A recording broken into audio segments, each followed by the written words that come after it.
ఇటీవల దాకా సోనియా గాంధీ వస్తారు, లేదంటే రాహుల్ గాంధీ వస్తారు అని చెప్పి మళ్ళీ రీసెంట్గా ప్రియాంక గాంధీ తెలంగాణలో పోటీ చేయబోతుంది అన్నారు. ఏంటి వాళ్ళ ఫ్యామిలీ వచ్చే అవకాశం ఉంది? అసలు ఇక్కడ పోటీ చేసే అవకాశం ఉందా? వస్తే ఖమ్మంకి వస్తారు కావచ్చు. ఉందా అవకాశం?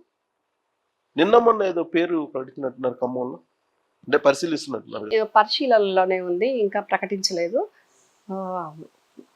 కాంగ్రెస్ పార్టీ అడిగింది రావాలి అని, రాహుల్ గాంధీ గారిని ప్రియాంక గాంధీ గారిని రావాలి అని అడిగింది. వస్తే ఛాన్స్ ఉందా, వచ్చే అవకాశం ఉందా వాళ్ళు ఇటువైపు? అవకాశం అంటే మేము అడుగుతున్నాము, ఇక వాళ్ళు ఇంకా క్లారిటీ ఇవ్వలేదండి. అంటే వస్తే ఏదన్నా గెయిన్ ఉంటుందనా, లేకపోతే తెలంగాణలో లేదా ఏ ఉద్దేశంతో వాళ్ళు ఆహ్వానిస్తున్నారు? అంటే ఇప్పుడు ఇక్కడ మా ప్రభుత్వం ఉంది, తెలంగాణ వచ్చింది అంటే ఆ కుటుంబం వల్లనే వచ్చింది కాబట్టి మేము వాళ్ళని ఆహ్వానిస్తున్నాం ఇక్కడ నుంచి చేయండి అని. అంటే మీరు ఆహ్వానిస్తున్నారు, వాళ్ళేమి ఇక్కడికి వచ్చి పోటీ చేయాలనే ఇంట్రెస్ట్ కనిపించట్లేదు అవును కదా, వాళ్ళేమి అటువైపు లేదని కాదు రావు గారు. మొన్నటి వరకు రాహుల్ గాంధీ గారు మళ్ళీ యాత్ర అయిపోయింది. ఇప్పుడు ఈ టికెట్స్ది దేశవ్యాప్తంగా అభ్యర్థుల్ని ప్రకటించాల్సినది ఉంది కాబట్టి, ఆ డిస్కషన్ ఉంది కాబట్టి టైం పడుతుంది అంతే డిసిషన్ తీసుకోవడానికి. సో కాంగ్రెస్ పార్టీలో నామినేటెడ్ పోస్టులు అనౌన్స్ చేశారు కొన్ని. మరి రమ్యారావు గారికి ఫస్ట్ ఫేజ్లో కనిపిస్తుందని అందరూ అనుకున్నారు, బట్ కనిపించలేదు. ఫీల్ కావట్లేదా? ఫీల్ అయ్యేది ఏముందండి దాంట్లో, ఫీల్ అయ్యేది ఏముంటుంది? సెకండ్ ఫేజ్లో ఇంకా మంచిగా వస్తుండొచ్చు. ఫస్ట్ ఫేజ్లో వచ్చిన వాళ్ళు ఇంకేం ఛార్జ్ తీసుకోలేదు కదా, మాకు రాలేదు అని మేము బాధపడిపోవడానికి. ఆఫ్టర్ ఎలక్షన్స్ అందరికి కలిపి ఒకటేసారి వస్తుండొచ్చు, ఇంకా మంచిగా వస్తుండొచ్చు. అనేది ఫస్ట్ లిస్ట్లో యాక్చువల్గా మీరు పనిచేశారు కాబట్టి, ప్లస్ అసెంబ్లీ ఎలక్షన్లో కూడా చాలా చురుగ్గా పనిచేశారు కదా. ఫస్ట్ నుంచి కాంగ్రెస్ పార్టీలో ఉన్నారు, అటు ఇటు చూడలేదు. మిగతా పార్టీ వాళ్ళు రమ్మున్నా కానీ, బట్ ఫస్ట్ లిస్ట్లో ఉండాలి కదా. అంటే ప్రయారిటీస్ తప్పుతున్నాయా కాంగ్రెస్ పార్టీలో అనేది? ప్రయారిటీస్ తప్పడం అని కాదు, కొంచెం ఎవరి ప్రయారిటీకి తగ్గట్టు, ఎవరి క్యాపబిలిటీస్కి తగ్గట్టు వాళ్ళకు ఇద్దాము అనే దాంట్లో ఒకటేసారి వేయకుండా ఫస్ట్ లిస్ట్ అనేది ఫస్ట్ వచ్చింది 7 మెంబర్స్ తోటి, తర్వాత ఇంకో లిస్ట్ వచ్చింది అట్లా.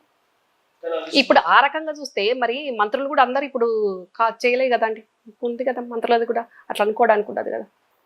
కానీ ఇంకోటి వినిపిస్తుంది, కేవలం రెడ్డి సామాజిక వర్గానికి ప్రాధాన్యత ఇస్తూ వాళ్ళకి కావాల్సినటువంటి వాళ్ళకి కాంగ్రెస్ పార్టీ నామినేటెడ్ పోస్టులు ఇస్తుంది అనేటువంటి కొన్ని ఆరోపణలు కూడా ఉన్నాయి కదా. అంటే ఇప్పుడు వచ్చిన లిస్టుని బట్టి బయట వాళ్ళు చూసి అనుకుంటున్నారు ఆ రకంగా, కానీ ఆ రకంగా ఏం జరగదు.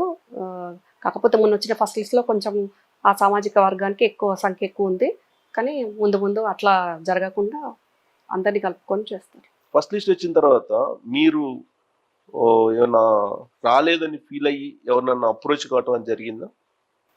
రాలేదు అని ఫీల్ అవ్వడం అని ఏం లేదు, కానీ మెయిన్గా మా కమ్యూనిటీ వాళ్ళు, మా వెల్లమాస్ వాళ్ళు, రిలేటివ్స్ అండ్ కమ్యూనిటీ వాళ్ళందరూ ఆ ఫస్ట్ లిస్ట్ రాగానే ఏందో ప్రభుత్వం పడిపోయినంత హడావుడిలా నీకేం రాలేదు నీకేం రాలేదు అని నన్ను టార్గెట్ చేయడము.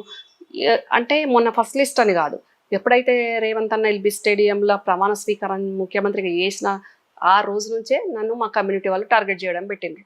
ఇంకా ఇప్పటి నుంచి అన్ని రమ్యారావు చేపిస్తుంది రేవంత్ రెడ్డి తోటి, ప్రతిదీ కూడా ఇంప్లిమెంటేషన్ అనుకుంటే టార్గెట్ చేయడం పెట్టిరు. ఇంకా మొన్న ఈ ఫస్ట్ లిస్ట్ చూసి ఇంకా టార్గెట్ చేయడం, రేవంత్ రెడ్డి రెడ్డిస్కి వేస్తాడు నీకు చేయడు అనే విధంగా వాళ్ళు ట్రోల్ చేయడం, ఇబ్బంది పెడుతుంటే నేను వేం నరేందర్ అన్నకి చెప్పాను, అన్న ఇట్లా కమ్యూనిటీ వాళ్ళు రిలేటివ్స్ ఇబ్బంది చేస్తున్నారు, ఈ రకంగా ఉంది అంటే ఆ క్వశ్చనే లేదు, నువ్వేం ఇబ్బంది పడాల్సిన అవసరం లేదు, వాళ్ళు ఎట్లా చేసినా కానీ నేను చూపించాను వాట్సాప్లో వస్తే కూడా అన్నకి, ఏం లేదు ఆఫ్టర్ ఎలక్షన్స్ అందరికి జరుగుద్ది, అందరికి వస్తుంది, ఏమన్నదంటే వీళ్ళైతే నాకు ఇట్లా ఇబ్బంది చేస్తున్నారు అని చూపించారు. అంటే ఇబ్బంది అని కాదు, జనరల్గా ఏంటంటే కాంగ్రెస్ పార్టీలో కొంచెం పార్టీ వాయిస్ బలంగా వినిపించే వాళ్ళల్లో రమ్యారావు గారు ఉంటారనేది అందరికీ తెలుసు, ప్రత్యేకంగా చెప్పవలసిన లేదు. ప్లస్ ఇంకోటి ఏంటంటే కేసీఆర్ ఫ్యామిలీ మెంబర్గా మీరు వాళ్ళ ఫ్యామిలీ యాంటీ వాయిస్ వినిపించారు చాలా కాలం నుంచి, దానికి న్యాయం జరగలేదు అనేటువంటి ఫీలింగ్ ఉంటుంది కదా సహజంగా. అంటే ఇప్పుడే అనుకోవడానికి లేదు రావు గారు, 37 మటుకే బయటకు వచ్చినాయి మొన్న ఫస్ట్ లిస్ట్లో, కానీ ఇంకా చాలా ఉంది, రావాల్సిన చైర్మన్స్ చాలా ఉన్నాయి, ఎమ్మెల్సీస్ ఉన్నాయి, అన్నీ ఉన్నాయి, మనం తొందరపడద్దు కదా ఇప్పుడే. ఆఫ్ కోర్స్, బట్ ప్రయారిటీ లిస్ట్లో వెనకబడినట్టు ఫీల్ కావటంలో తప్పు లేదుగా, మీ అభిమానులు కానీ లేదంటే మీ కమ్యూనిటీ కానీ. ఇప్పుడు మా క్యాడర్ కానివ్వండి, అభిమానులు కానివ్వండి, దేశ విదేశాల్లో కూడా నాకు అభిమానులు ఉన్నారు. వాళ్ళందరూ కూడా ఫస్ట్ లిస్ట్లో లేకపోయేసరికి అనుకున్నారు. కానీ మొత్తం టోటల్ లిస్ట్ వచ్చేసి నాకు ఏం రానప్పుడు అనుకోవాలి, కానీ ఫస్ట్ లిస్ట్లో లేదు అని అనుకోవడానికి కూడా ఉండదు కదా, నెక్స్ట్ ఉంటుంది కదా. సో ఈ ఎలక్షన్ అయిపోయిన తర్వాత ఈ లోపు అయితే ఉండే అవకాశం లేదు కదా. ఈ లోపల ఛాన్స్ లేదు, ఆఫ్టర్ ఎలక్షన్ ఉంటుందండి. దీని కాంగ్రెస్ పార్టీ టార్గెట్ ఏంటి లోక్సభ ఎన్నికల్లో? డెఫినెట్గా 14 నుంచి 15 సీట్లు మేము గెలవాలి, రాహుల్ గాంధీ గారిని ప్రధానమంత్రి చేసుకోవాలి, ఇండియా కూటమి ఘన విజయం సాధించాలి. 14-15 టార్గెట్ పెట్టుకున్నాం మేము టార్గెట్ డెఫినెట్గా. ఓకే, అంటే అదే కాన్ఫిడెన్స్ ఉందా? ఎందుకంటే బీఆర్ఎస్ పార్టీ బలహీన పడుతుంది కాబట్టి మనకి ఆ ఓట్లు వస్తాయి అనుకుంటున్నారా? ఇప్పుడు బీఆర్ఎస్ మీద కాన్ఫిడెన్స్ తోటో బీఆర్ఎస్ ని చూసుకోనో మేము అసెంబ్లీలో గెలవలే కదా రావు గారు. సో కాబట్టి బీఆర్ఎస్ పట్టించుకోవాల్సిన అవసరం లేదంటారు ఇప్పుడు. ఇంకా అసలు దాని గురించి మాట్లాడుకోవడం కూడా అవసరం లేదు కదా మాకు. సో లేటెస్ట్ ఏంటంటే డెవలప్మెంట్, సుహాస్ని, నందమూరి సుహాస్ని తెలుసు కదా. తెలుసండి. ఆవిడ రేవంత్ రెడ్డిని కలిశారు. ఓకే, ఏంటి లోక్సభ ఎన్నికల దృష్ట్యా కలవడమా, కట్టసి మీటా, లేదంటే లోక్సభ ఎన్నికల్లో ఏమన్నా ఆవిడని ఎక్కడి నుంచైనా రంగంలో దింపుతున్నారా ఏంటి? గతంలో రేవంత్ అన్న టీడీపీలో చేశారు కాబట్టి ఆ కుటుంబంతో అన్నకి మంచి దగ్గరి అనుబంధం ఉంది. ముఖ్యమంత్రి అయ్యాక అప్పటి నుంచి ఆవిడ కలవడానికి వీలవ్వలేదేమో, వచ్చి కలిసి ఉండొచ్చు. లేకపోతే కావాలని మరి ఏదైనా ఆమె అవకాశం కావాలని అడుగుతుందేమో, అది కూడా అయి ఉండొచ్చు. అంటే తెలుగుదేశం పార్టీ లోక్సభ అసెంబ్లీ ఎన్నికల్లో ఆల్మోస్ట్ ఏముంది, ఆల్రెడీ పోటీలు లేదు కదా, బరిలో లేకుండా తప్పుకుంది. కేవలం రేవంత్ రెడ్డి సీఎం కావడానికే చంద్రబాబు నాయుడు ఈ పని చేశాడు అనేది వినిపిస్తూ ఉంటుంది ఎవరిని అడిగినా. మరి ఇప్పుడు మళ్ళా సుహాస్ని రేవంత్ రెడ్డిని కలవడం అని అంటే చంద్రబాబు నాయుడు రేవంత్ రెడ్డి ఇద్దరు కలిసి మాట్లాడుకొని సుహాస్ని కాంగ్రెస్ పార్టీలో పంపించే ప్రయత్నమా? అట్లా ఉండకపోవచ్చు అండి, అట్లాంటివి ఉండకపోవచ్చు అని నేను అనుకుంటున్నాను. అంటే పొలిటికల్ యాంగిల్లో కాకుండా కట్టసి మీట్ అంటారు, అది కట్టసి మీట్ అనుకుంటున్నాను నేనైతే.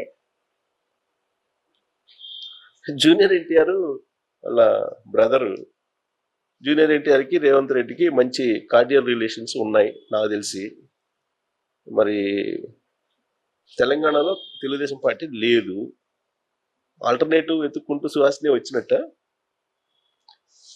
అయి ఉండొచ్చండి డెఫినెట్గా. ఆ అమ్మాయికి పొలిటికల్ అంబిషన్ ఉంది, ఆమె వచ్చి కాంటెస్ట్ కూడా చేసింది కదా కూకట్పల్లి క్యాండిడేట్ గా టీడీపీ నుంచి. సో వస్తా అని కాంగ్రెస్ కి వస్తా అంటుందో, మరి ఇంకేం ఏ యాంగిల్లో కలిసిందో మనకు తెలియదు కదా. ఒకవేళ కాంగ్రెస్ కి వస్తే ఈ లోక్సభ ఎన్నికల్లో పోటీ చేయించే ఛాన్సెస్ ఉన్నాయా ఆవిడతోటి? ఎక్కడి నుంచి అన్నా ఐడియా లేదండి, అంత ఐడియా లేదండి. ఓకే, సో ఓవరాల్ గా కాంగ్రెస్ పార్టీకి సంబంధించి ఇప్పటి వరకు రేవంత్ రెడ్డి పరిపాలన చేశారు, అడ్మినిస్ట్రేషన్ చేశారు, పిసిసి అధ్యక్షుడిగా కూడా ఆయనే ఉన్నాడు, డ్యూయల్ రోల్ పోషిస్తూ ఉన్నారు. ఎన్ని మార్కులు ఇస్తారు మీరు? అందరికీ న్యాయం చేశాడు అనుకుంటున్నారా, లేదంటే ఆయన ఎలక్షన్ ముందు చెప్పిన దానికి ఇప్పటికీ కొంత వ్యత్యాసం ఉంది అనుకుంటున్నారా, లేదంటే ఆయన మీద హోప్స్ ఎక్కువ ఉన్నాయి, ఆ హోప్స్ కి రీచ్ కావాలంటే ఇంకా టైం పడుతుంది అంటారా? ఏం లేదండి, ఇప్పుడు ఈ నామినేట్ పోస్టుల వల్ల కొంతమంది మాకు రాలేదు అనే దాంట్లో కొంచెం ఉండడం వల్ల అది డిఫరెంట్. ప్రభుత్వ పరంగా పార్టీ పరంగా మీరు అన్నట్టు డ్యూయల్ రోలో ఓకే రేవంత్ అన్న చేస్తున్నారు కాబట్టి అటు ఇటు ప్యారలర్గా మెయింటైన్ చేస్తున్నారు బాగానే. ఈ ఖాళీ ఉన్న ఖజానా తోటి ఈ 100 రోజుల వరకు నెట్టుకొచ్చిండ్రు. ముందు కూడా ఇప్పుడు పార్లమెంట్ ఎలక్షన్స్ అయిపోయినాక కూడా అప్పుడు పిసిసి చీఫ్ వేరే వస్తారు కాబట్టి కంప్లీట్గా ముఖ్యమంత్రిగా రేవంత్ అన్న ఇంకా ప్రభుత్వంలో మంచిగా పాలన చేసుకుంటూ సైమల్టేనియస్గా పార్టీని కూడా పిసిసి చీఫ్ ఎవరైనా కూడా పార్టీని ప్రభుత్వాన్ని కోఆర్డినేట్ చేసుకునే విధంగా ముఖ్యమంత్రి రోల్ ప్లే చేస్తారు.